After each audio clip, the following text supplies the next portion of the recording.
नमस्कार, आप देख रहे हैं खबरों का सबसे विश्वसनीय और धमाकेदार बुलेटिन न्यूज ब्लास्ट और आपके साथ में विजेंद्र सोलंकी। बात करते हैं जीएसटी काउंसिल को लेकर मुख्यमंत्री गहलोत ने उठाए सवाल की। मुख्यमंत्री गहलोत ने केंद्र सरकार पर आरोप लगाया और कहा कि 28 मई की बैठक में मंत्री समूह का गठन हुआ था।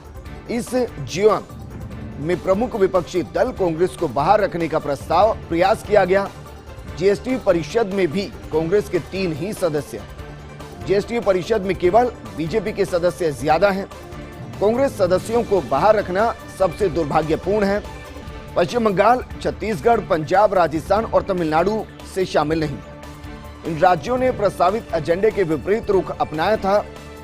जीओएम के 8 सदस्यों को इन राज्यों के द्वारा उठाए मुद्दों पर मंथन करना चाहिए। जनहित में कोविड से संबंधित सप्लाई पर जीएसटी 0 होना चाहिए, यानी कि कोविड से संबंधित जितने भी उपकरण हैं उन पर जीएसटी 0 होना चाहिए। लेकिन मुद्दा इसके साथ साथ जो मुख्यमंत्री अशोक गहलोत ने उठाया वो दरअसल सरकार पर आरोप लगाया है और आरोप लगाते हुए ये कहा कि 28 मई को जो बैठक हुई थी, मंत्री समूह का जो गठन हुआ था, इस जीओएम में यानी कि ग्रुप ऑफ मिनिस्टर में प्रमुख विपक्षी दल कांग्रेस को बाहर रखने की कोशिश की गई।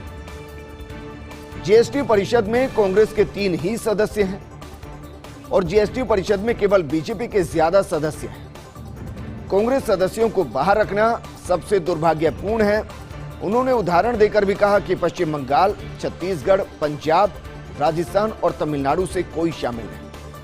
इन राज्यों ने प्रस्तावित एजेंडे के विपरीत रुख अपनाया था। जीओएम के 8 सदस्यों को इन राज्यों के द्वारा उठाए मुद्दे पर मंथन करना चाहिए। मुख्यमंत्री ने यह भी कहा कि जनहित में यह फैसला होना चाहिए कि कोविड से संबंधित सप्लाई पर, उपकरणों पर जीएसटी 0 होनी चाहिए या फिर 0 के जैसे होनी चाहिए।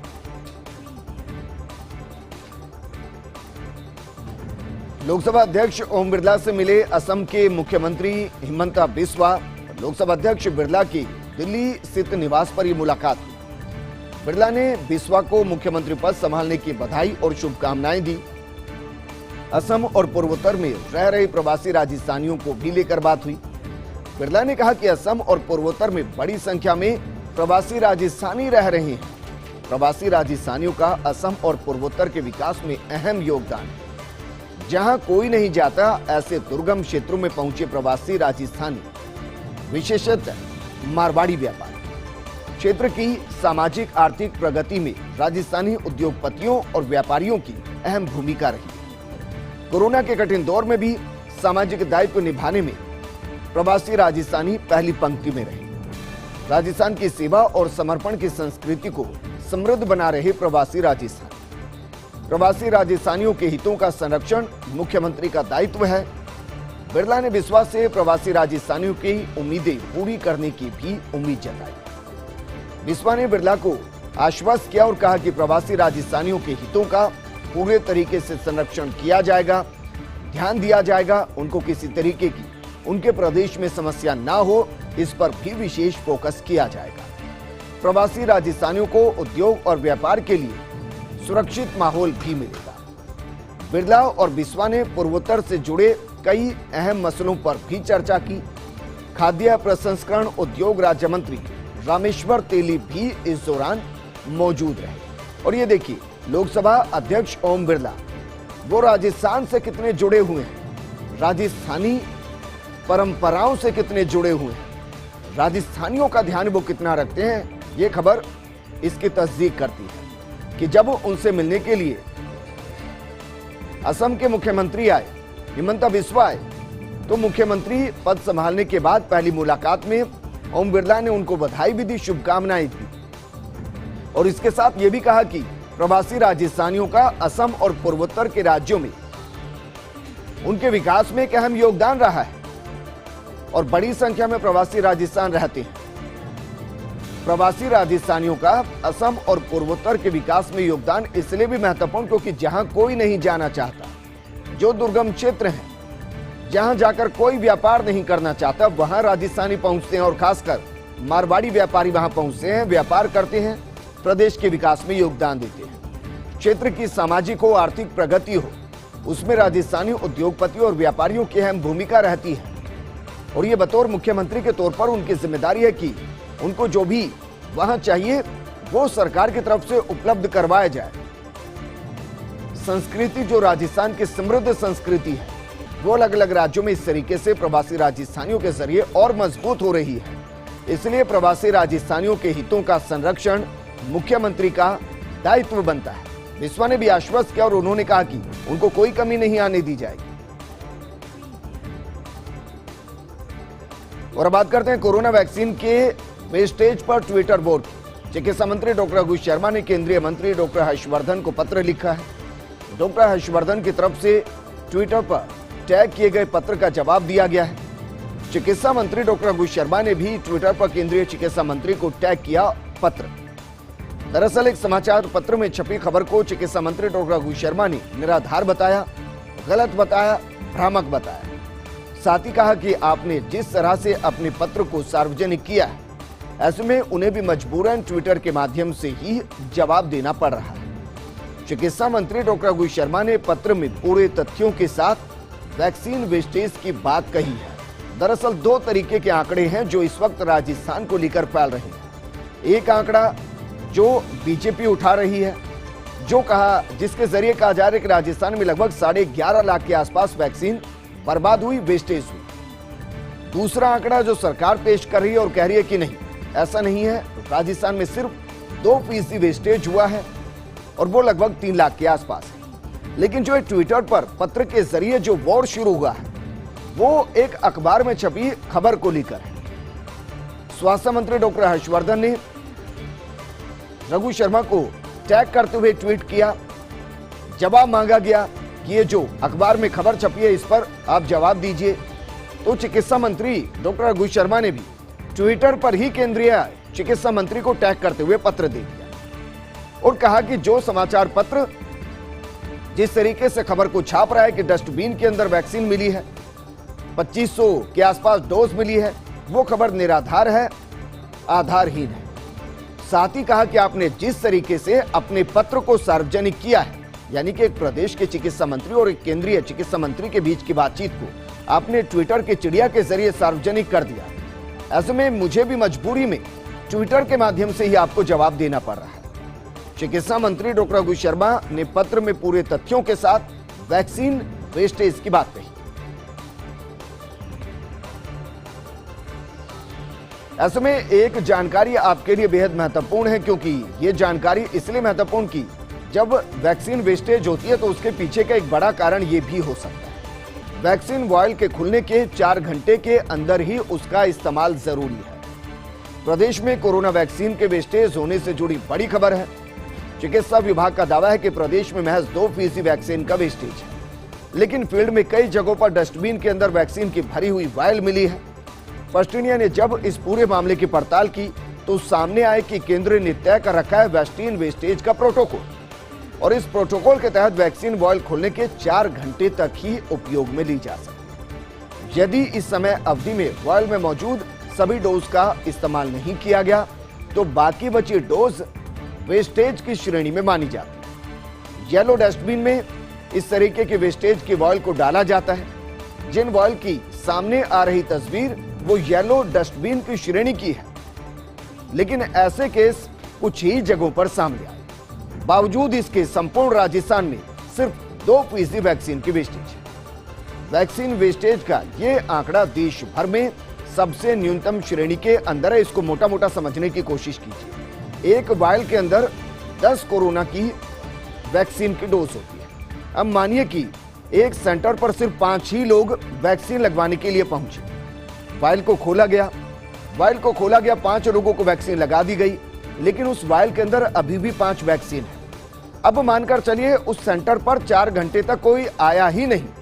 इसका मतलब ये कि जो 5 वैक्सीन के डोज उस वायल के अंदर हैं, अब वो नियमों के हिसाब से इस्तेमाल नहीं हो सकती और उसको येलो डस्टबिन में फेंकना पड़ेगा। मतलब ये कि जो खबर दिखाई जा रही है कि डस्टबिन के अंदर वैक्सीन मिली, उसके पीछे का एक बड़ा कारण यह भी हो सकता है कि 4 घंटे तक उस वायल का इस्तेमाल ना किया गया हो खुलने के बाद, और ऐसे में वो वेस्ट हो गई और इसलिए येलो डस्टबिन के अंदर वो मिली।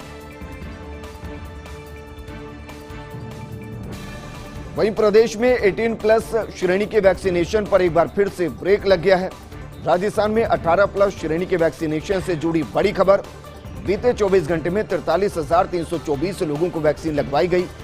अब तक इस कैटेगरी में 17,96,905 लोगों को पहली डोज लग चुकी है, जबकि 18+ के लिए अब तक सीरम और भारत बायोटेक से कुल 17,86,000 वैक्सीन की डोज ही मिली है।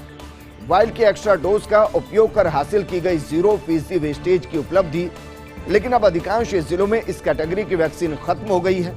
हालांकि जहां डोज उपलब्ध वहां वैक्सीनेशन जारी है, लेकिन ऐसे सेंटर्स की संख्या काफी कम है। ऐसे में अधिकांश जगहों पर वैक्सीनेशन बंद हो गया है। आगे बढ़ते हैं साहब, शहर पहुंच गए, टांग गांव में ही फंसा रखी है। मधुशालाओं वाले महकमे के एक एईओ साहब की गजब अप्रोच है। 3 महीने पहले ग्रामीण से तबादला हो गए थे शहर में, और न्यायालयों से जुड़े प्रभारी अफसर का चार्ज भी साहब के पास। बड़ी बात यह है कि शहर में पहुंचने पर भी साहब का ग्रामीणों में दखल है। काला डेरा में परनोड प्लांट में साहब अभी भी प्रभारी लगे हुए। प्लांट में एक बड़े शराब ब्रांड का उत्पादन होता है। ऐसा नहीं है कि ग्रामीण जिले में सहायक अधिकारी, आबकारी अधिकारी की पोस्टिंग नहीं है, लेकिन इनके अप्रोच के आगे ग्रामीण वाले एईओ को महत्व नहीं मिल रहा है। तो देखिए किस तरीके से अभी भी वो गांव के अंदर ही बसे हुए हैं। उसके पीछे की वजह है हालांकि, क्योंकि साहब शहर तो पहुंचे लेकिन टांग गांव में ही फंसा कर रखी हुई। मधुशालाओं वाले महकमे के एक एईओ की गजब अप्रोच हम आपको बता रहे हैं। इस तरीके से 3 महीने पहले ग्रामीण से तबादला होकर शहर पहुंच गए थे। न्यायालयों से जुड़े प्रभारी अफसर का चार्ज भी साहब के पास है। बड़ी बात यह है कि शहर में पहुंचने पर भी साहब का ग्रामीण में दखल है। काला डेरा के परनोड प्लांट में साहब अभी भी प्रभारी लगे हुए हैं। प्लांट में एक बड़े शराब ब्रांड का उत्पादन होता है। ऐसा नहीं कि ग्रामीण जिले में सहायक आबकारी अधिकारी की पोस्टिंग नहीं है, लेकिन इनके अप्रोच के आगे ग्रामीण वाले एईओ को महत्व नहीं मिल रहा।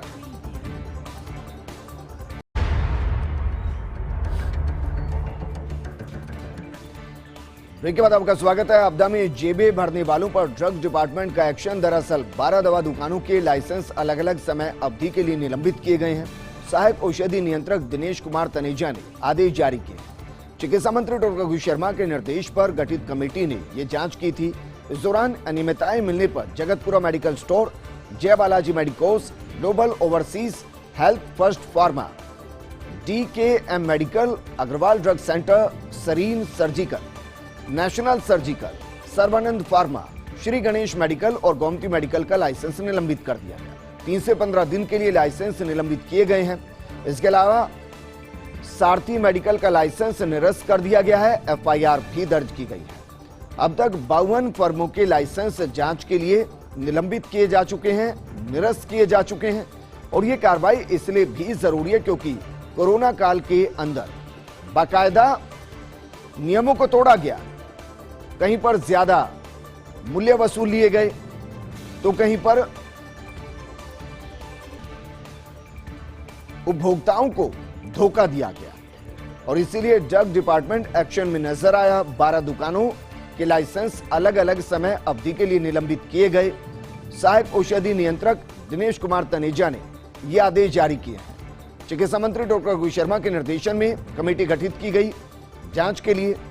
इस दौरान जिन जिन में गड़बड़ी मिली उन पर कार्रवाई की गई। किस किस पर कार्रवाई की गई? जगतपुरा मेडिकल स्टोर पर, जय बालाजी मेडिकोस पर, ग्लोबल ओवरसीज पर, हेल्थ फर्स्ट फार्मा पर, DKM मेडिकल पर, अग्रवाल ड्रग सेंटर पर, Sarin surgical, national surgical, Sarvanand pharma, Shri Ganesh medical, Gomti medical का लाइसेंस निलंबित किया गया। 3 से 15 दिन के लिए इनके लाइसेंस निलंबित कर दिए गए हैं। इसके अलावा अगर बात की जाए सारथी मेडिकल का लाइसेंस निरस्त कर दिया गया है। FIR दर्ज की गई है। अब तक 52 फार्मा के लाइसेंस जांच के लिए निलंबित किए जा चुके हैं, निरस्त किए जा चुके हैं। एयरपोर्ट पर 21 करोड़ की लागत से किया कार्गो टर्मिनल का निर्माण। यहां घरेलू और अंतर्राष्ट्रीय कार्गो का प्रचलन किया जा सकेगा। 13,000 वर्ग मीटर के भवन में घरेलू और अंतर्राष्ट्रीय खंड एक ही बिल्डिंग में होंगे। घरेलू कार्गो के लिए 2270 वर्ग स्थान चिन्हित किया गया है। पार्किंग सुविधा और सभी क्षेत्र CCTV की निगरानी में होंगे। ग्राउंड फ्लोर पर करीब 654 मीटर क्षेत्र में विकसित की गई सुविधाएं weighing scales, cargo trolley, strong room, x-ray machine, ETD machine, DFMD, plastic plate आदि की सुविधा उपलब्ध होगी।